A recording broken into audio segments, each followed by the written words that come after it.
Okay, today I am going to show you how to replace a rear window regulator in an E90 328i BMW. Common problem, they break a lot, so I figured I'd make a video on the next one I do. First thing we're going to do is take the trim panel off. To do that, we're going to start by taking the outer cover off the handle. I usually start on the back side, get a flathead screwdriver or pry tool or something, and just pop the handle off. And you're going to find some Torx screws in there, going to help hold the door trim panel on. We're going to go ahead and take those out. Okay, I forgot to mention we're going to take the lower trim off of the trim panel too. Same thing, you can even use your hands on this one, just grab it, pull it straight out, it'll pop off. Then you have access to all three of the Torx screws. You're going to need a T20 Torx to get them out.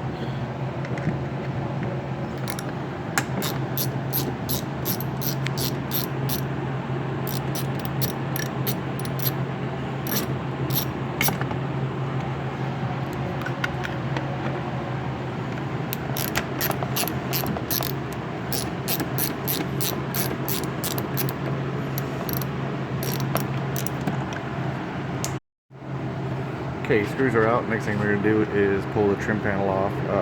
To do this, you can slide a screwdriver in underneath the bottom or anything flat like a putty knife. But basically we're going to pull the panel straight out.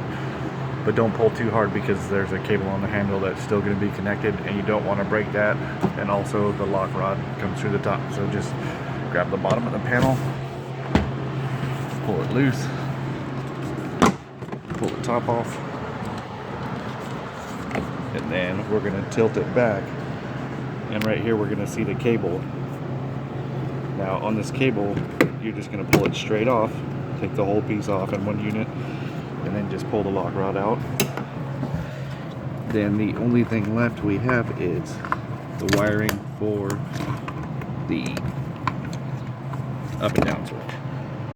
So this connector here for the up and down switch on the rear door doesn't have any tabs, so just grab it, pull it straight down, disconnect it, and your trim panel is going to be off.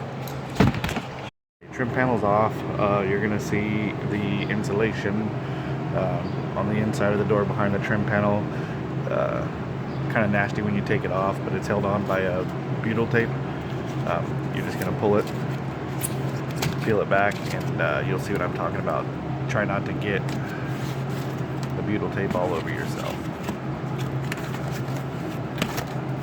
Try not to rip the insulation too, it's pretty easy to do. But once you have it off, there's your window regulator.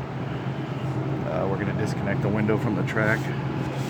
This one looks like it's got broken pulleys, so let me get into position. We'll take the window off the track and support it up, and then we'll get the regulator out. Okay, next step is to get the window cracked down almost halfway. You can see where I got it. Get a piece of, you can either use packaging tape or I got Gorilla Tape here, but get the window in position to where the catch on the regulator is positioned in this hole. You're going to need a flathead screwdriver. Basically what we're going to do, take the screwdriver, and there's a little hole in the glass. We're going to push it through to release the window. Now we're going to hold the glass, push this tab. You can see the tab right there inside the hole. Push the tab and pull up on the glass. Once the glass is in position on the outside, we're going to tape it using our duct tape, packaging tape. Don't do it on the inside, do it on the outside if you have window tint, because it can pull it off. But we're going to tape the glass in the top position once we get it loose from the regulator. Okay, so once again I push the little tab. It's kind of hard to hold the camera and do it, so I push this tab. You can see it bends back. Once it's out of the glass, you pull the glass up, and what I do is I put a little piece of tape, hold the glass all the way up, just going to keep it out of the way, make sure it's secure so it doesn't come down, smash our fingers while we're taking the regulator out. Again, don't do it on the inside if your windows are tinted, because it will pull the tint off. Next step here, push back on the connector and pull. We're going to unhook the motor off the regulator. Now we're going to need a 10mm socket. Simple as that. 2 bolts. We're going to get the regulator out. Okay, sorry, it's been a while since I've done one of these. I wasn't paying attention. There's actually 3 nuts. There's one here, and one down here. You're gonna pull those 3 nuts out, and then also there's a foam block here against the intrusion beam. There's 2 Phillips screws. We're gonna go ahead and take those out because we're gonna need to use that space to get the regulator out. Got those out. Alright, take that out. Once that's off, push the regulator, twist it carefully, keep the wires out of the way.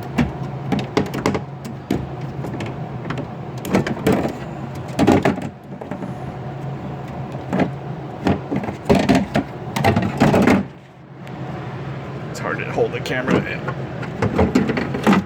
take them out at the same time, but that's all there is to it. There's the regulator out of the door. We're going to get the new one, match it up, change the motor over, and put it back together. Okay, so here we are, matched up the regulators. They look the same. You can see this one here, and this car's already been replaced once. The BMW regulators are just, they go out all the time in these cars. I went ahead and got the Dorman version. That's a lot cheaper, and believe it or not, they seem to last longer. Swapping the motor over is pretty simple. 3 screws here. These are some coarse thread Torx on the factory OEM regulator, but the aftermarket one, you just lift the motor straight up, move it over, and then the aftermarket one comes with fine pitch screws. We're going to go ahead and put those in, and then the regulator is ready to put in. Okay, got the motor switched over onto the new regulator. All we got to do now is put it back in the door, slide it forward, stand it up and down.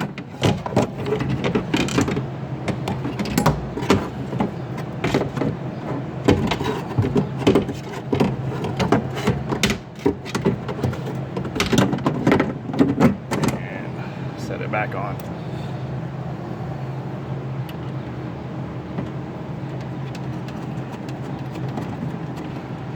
Okay, last thing I'll show you, I'm going to tighten up these nuts real quick, and then I'll show you how to get the glass back on, and that'll be it.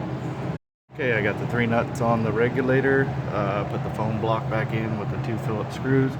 All you're going to do now is just pull your tape off, slide the glass down, and you should see it click right in on its own. Just like that. And once it clicks over the hole, window's locked to the regulator. All you got to do now is make sure you plug the motor in, put your insulation back on, and put the trim panel back on. That's all there is to it. Thanks. One last thing I will show you is reconnecting the interior handle. Make sure you don't touch the outer part of the handle. All you got to do is, the cable should already be locked into position. Make sure it's in between the 2 slots. Just slide the front in underneath the tab and push it down. That should be it. And then pull on the inside cable, make sure you have a little bit of tension, and go ahead and continue putting the rest of your trim panel back on. Thanks for watching. One last thing I wanted to add to the video. Once you do get it all put back together and the new regulators in, there's a good chance the memory is going to be off for the auto up and down, and your window might not function right. So basically we do a little reprogramming just from the switch. What you're going to do is, for that window, just half click and roll the window all the way down. Once it hits the bottom, then push it down to auto and hold it down for about 5-10 seconds. Wait a minute, and then same thing on the way up. Half click till it gets to the top, pull it back, hold it 5-10 seconds, let go. Might take a couple times up and down, but once it learns the memory, it'll start rolling up and down on its own. Thanks for watching.